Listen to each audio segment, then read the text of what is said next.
Տիկին Ղազարյան, երեք Սերժ Սարգսյանը Ծիծեռնակաբերդում հայտարարեց, որ արդեն հասունացած է Նիկոլ Փաշինյանին եւ իշխանության առհասարակ հեռացնելու պահը եւ ասաց, որ հստակ ծրագիր կա։ Նախ սրան ինչպես է վերաբերում քաղաքական մեծամասնությունը, դուք տեսնում եք արդյոք ռիսկեր, որ իսկապես կհաջողվի իշխանությանը կամ հնարավորություն հեռացնել մինչև խորհրդարանական հերթական ընտրությունները։ Այս հայտարարությունը անհանգստացնում է իշխանությանը։ Ես այսպես կասեմ, ամեն անգամ էլ ընդդիմության կողմից որևէ շարժում սկսելուց, ամեն անգամ ընդդիմության կողմից որևէ շարժում սկսելուց առաջ պարտադիր նշում եմ, որ մոտեցել է ժամը, քիչ ժամանակ է մնացել, նույնիսկ եղավ անցյալ տարի դուք տեսակ բան արեցին, ինչ որ ժամկետ դրեցին, որ այսքան ժամանակ ենք տալիս եւ այլն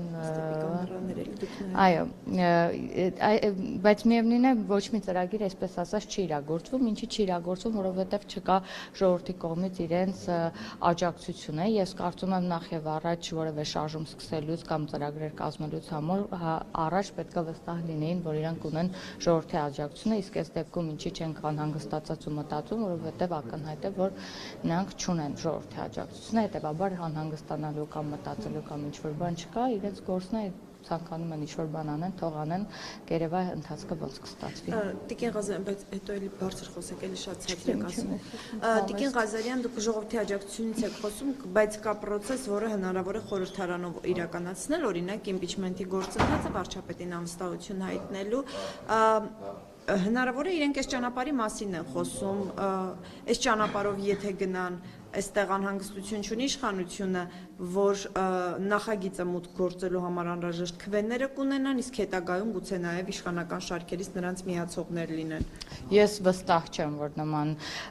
այս հարցում հատկապես իրենք հաջողություն կունենան, որովհետև ինչպես տեսել եք, այսքան ժամանակ մեր խմբակցությունը ինչպես է աշխատել, ոչ մի խնդիր այդ առումով վստահաբար կարող եմ ասել խմբակցության պատգամավոր, որպես որ խնդիր չենք առաջանա, բայց իրենց դեպքում են, որ ասում են թող փորձեն, թող համոզվեն եւս մեկ անգամ։ Բայց դուք ինչու եք բացառում, օրինակ Սերժ Սարգսյանն էլ երբ որ ընտրվեց վարչապետ, այդ ժամանակ ոչ ոք չէր կարող ենթադրել, որ կգտնվեն օրինակ հանրապետականում падգամավորներ, որոնք կքվեարկեն Նիկոլ Փաշինյանի վարչապետ դառնալու օգտին։ Գուցե այս դեպքում էլ իրենք, այսինքն Սերժ Սարգսյանը պնդում է, որ ծրագիր ունեն, գուցե ունեն այնպիսի մի ծրագիր, որի արդյունքում ձեր շարքերից падգամավորներ կմիանան, իրանց ո՞նց եք սա բացառում դուք։ Ես բացառում եմ, քանի որ շատ լավ գիտեմ մեր թիմին։ Ես բացառում եմ, որովհետև երբեք չէի ցանկանում նույնիսկ համեմատել քաղաքացիական պայմանագիր խմբակցությունը կամ առհասարակ կուսակցությունը որևէ այլ կուսակցության հետ։ Սա իմ ներքին վստահությունն է, ինչով որ կարծում եմ երբեք ինձ հուսախաբ չի արել այս դեպքում եւս։ Համեմատել ինչ նկատի ունեք։ Եթե դուք համեմատություն տարաք, որ ոնց վարչապետը, ես կասկածում եմ, որ գտնվի որևէ падգամավոր իշխան։ Իսկ գուցե իրենք էլ կարողանան այդ հանրային ճնշումը ապահովել, այդ դեպքում դուք։ Ես ասում եմ թող փորձեն, որպեսզի եւ մենք, եւ դուք, եւ մեր ժողովուրդը համոզվեն եւս այս հարցում։ Ամիսներ առաջ էլ դուք նույն վստահությամբ ասում եք, որ ԿՊ խմբակցությունը կուռ խմբակցություն է, բոլորը միաձայն են, բայց օրինակ հիմա Հովիկ Աղազարյանն ու Հակոբ Բաստանյանը այլևս ձեր շարքերում չեն, առանձին նստած են։ Հիմա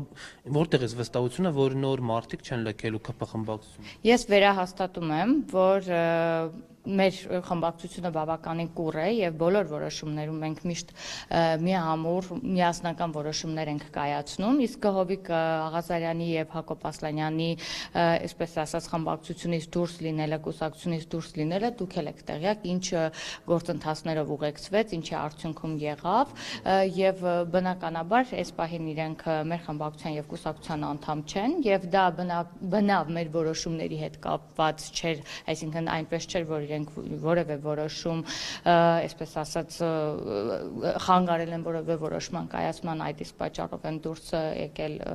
խմբակցությունից կամ իրենց խնդրել ենք, որ լքեն մեր խմբակցությունը, դա լրիվ այլ պատմություն է եւ սրա հետ համեմատել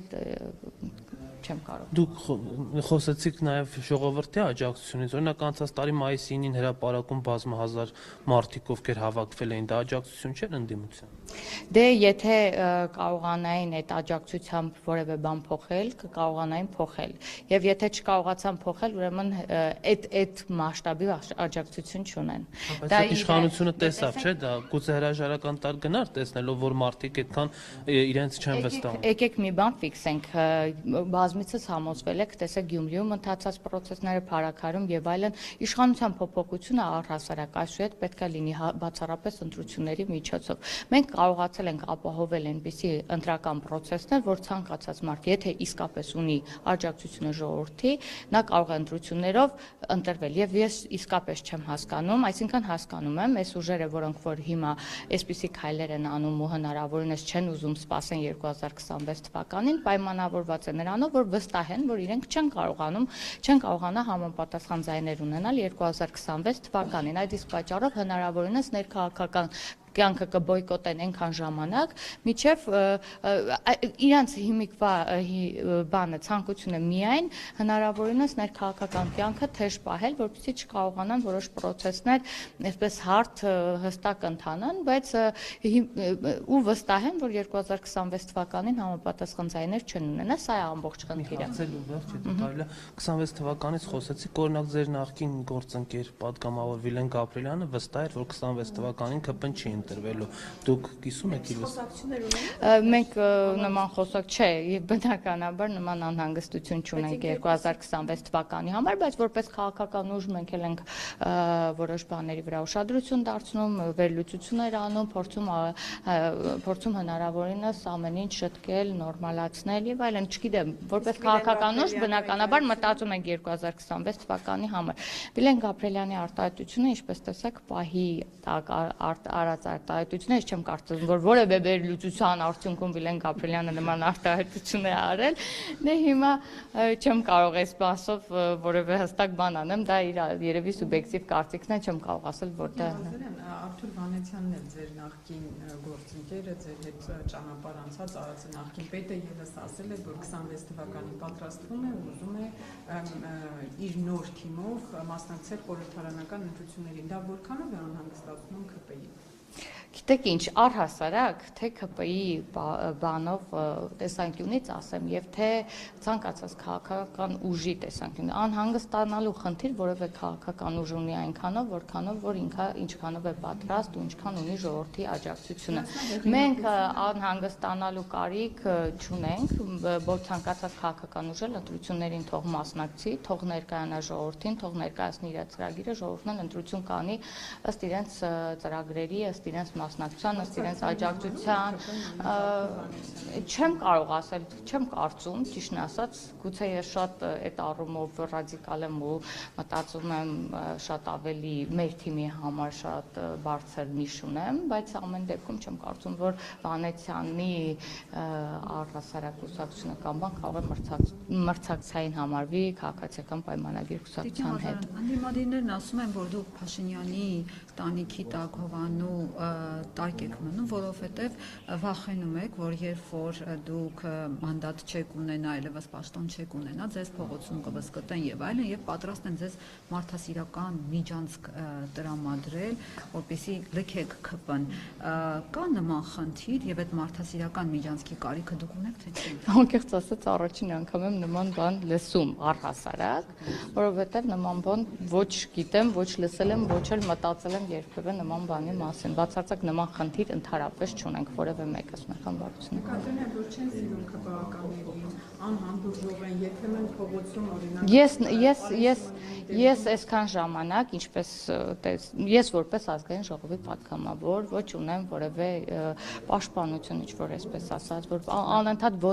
ոտքով եմ նույնիսկ աշխատանքի գալիս, որովհետև բախտս բերել է մի քիչ մոտիկ եմ ապրում, այս առումով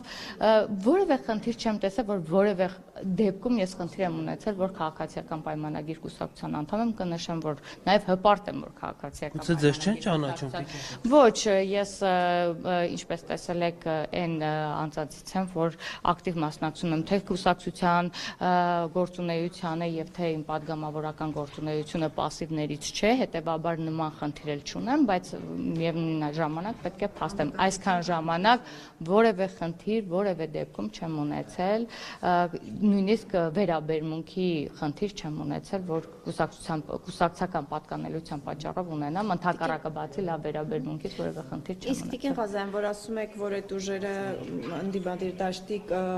փորձում են մինչև ընտրությունները որոշակի process-ներ սկսել, քանի որ համոզված են չեն հանտրվելու, այսինքն դուք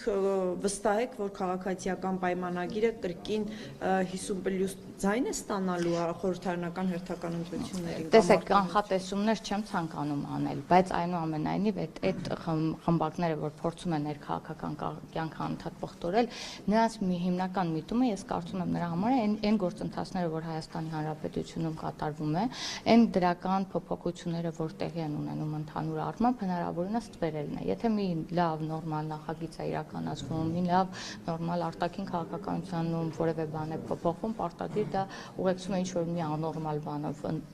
ընդդիմադիրների կողմից, որպեսզի կարողանան հնարավորինս ստվերել դա։ Սա հիմնականում իրենց, բայց արդեն բոլորը, այսպես ասած, կարծես արդեն պատրաստվել են 26 թվականի ընտրություններին։ Ես ուղղակի կոչ կանեի, եթե այդքան վստահ եք ձեր ուժերին, ունեք աջակցություն, վստահ եք, որ կկարողանաք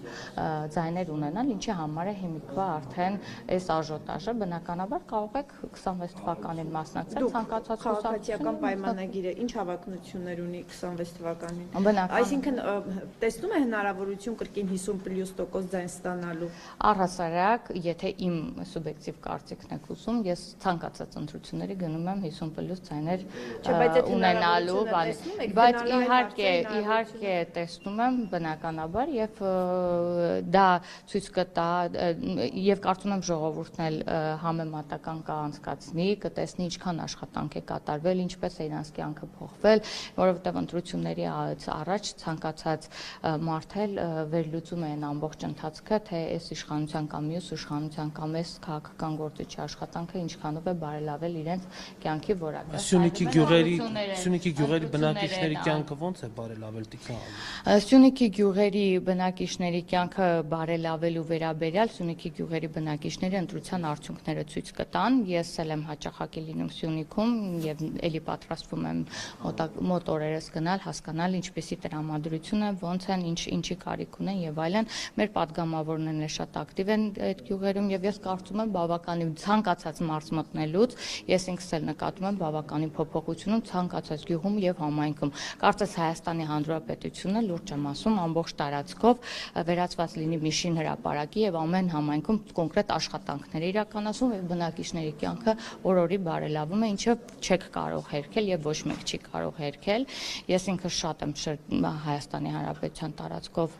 պատտվում, այսպես ասած, բոլոր մարզերում, չնայած լինելով Գեղարքունիքի մարզից բոլոր մարզերում լինում եմ պարտադիր։ Կյանքը էականորեն բարելավում։ Գյուղերում մարդկանց անկեղծ, այո, օրինակ, այսպեսի գյուղ չկա, որ տեսեք, դուք կարող եք, թող լսեն, զարմանան, եթե ես որևէ բան կստեմ, դուք կարող եք տեսնել, թե ցանկացած գյուղում ինչպես են, օրինակ, աշխատանքներ իրականացվում, գուցե նաև, տեսեք, գյուղեր գնալուց հիմնական բանը, ասում են, տեսեք, դպրոց, մանկապարտ է, ռոռոկման համակարգ, խմելու ջրի, մենակ դպրոց, մանկապարտ, այո, բայց դրանից մարդկանց կյանքի որակը են արտագաղթում Տիկին Ղազարյան։ Արտագաղթ միշտ էլ եղել է։ Տեսեք, եթե դուք ջուր չունեք եւ հետո ունենում եք կանոնավոր ջրամատակարարում, ձեր կյանքի որակը փոխվում է, թե չէ։ Դուք խոսում եք, որ գրավում են գնդակը պատուանից մտնում է ձեր տուն, ձեր կյանքի որակը։ Հերթով էլի հարցերին պատասխանեմ նոր, համ էլ ես հանձնաժողովի նիստի եմ, ես ցանկանում եմ նիստը բաց չթողել, էլի։ Չէ, խնդրա հարուստ թեմայից, խնացածու կյանքի որակը։ մի րոպե, հերթով, շուրջը, հերթով։ Հարցերով։ Խնացածու կյանքի որակը փոխվում է, թե չէ, երբ որ նա տանը պարկած թշնամու գնդակը մտնում է սենյակ։ Տեսեք, դուք հիմա մի հարց եք ինձ տալիս, որը որ ասենք վերջին դեպքով տեղի է ունեցել, բայց ամբողջ ընթացքում, ասենք, հիմա դեպք է տեղի ունեցել, դեպքի վերաբերյալ դուք պրոյեկտում եք դա կյանքի որակը փոփոխվել է, թե չէ։ Խնդրում եմ, սա իրականում գիտեք, որ միջադեպը այդ հարցը միջադեպ է տեղի ունեցել, բայց դա պրոյեկտ էր, որ կյանքի որակը փոխվել է թե չէ, մենք հետագայում կասկած, բայց փաստացի, երբ որ տվյալներ ենք իրար կողքնում, 2024 թվականը համեմատաբար մյուս տարիներին եղել է համեմատաբար խաղաղ։ Հիմա այս միջադեպերի վերաբերյալ եկեք լսենք պաշտպանության նախարարությունը կամ համապատասխան գերատեսչությունները ինչ կասեն, դրանով կողմնորոշենք։ Ես հիմա չեմ կարողանում։ Այո, ես տեսել եմ, ես տեղյակ եմ, այնպես որ եկեք միջադեպով չորոշենք կյանքի որակը փոխվել է, թե ոչ, էլի։ Բայց դա անվտանգությունը կյանքի որակի ամենակարևոր։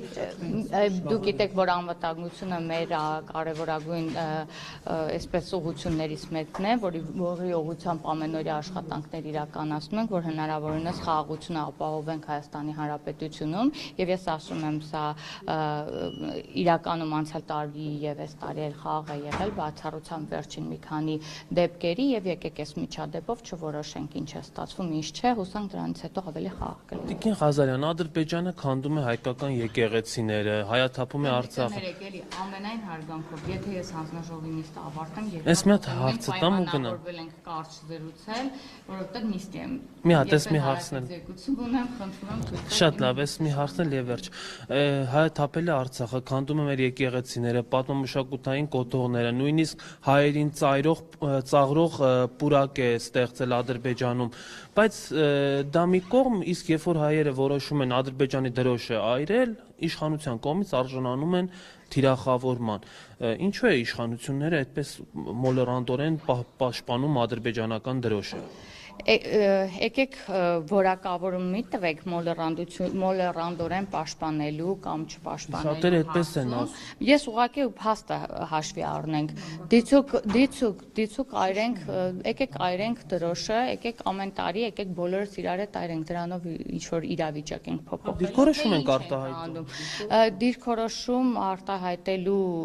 ձևեր տարբեր կերպ կան, բայց մենք ինչպես տեսնում ենք, մենք գնում ենք խաղաղության պայմանագրի կնքման ուղղությամբ եւ իրականում դա չի ոչ խանգարում, ոչ օգնում, ոչ էլի որևէ բան անում, բայց իրականում եթե ես իմանամ, որ դրոշ արիրելով որևէ բան կփոփոխես, եկեք բոլորը, ոչ,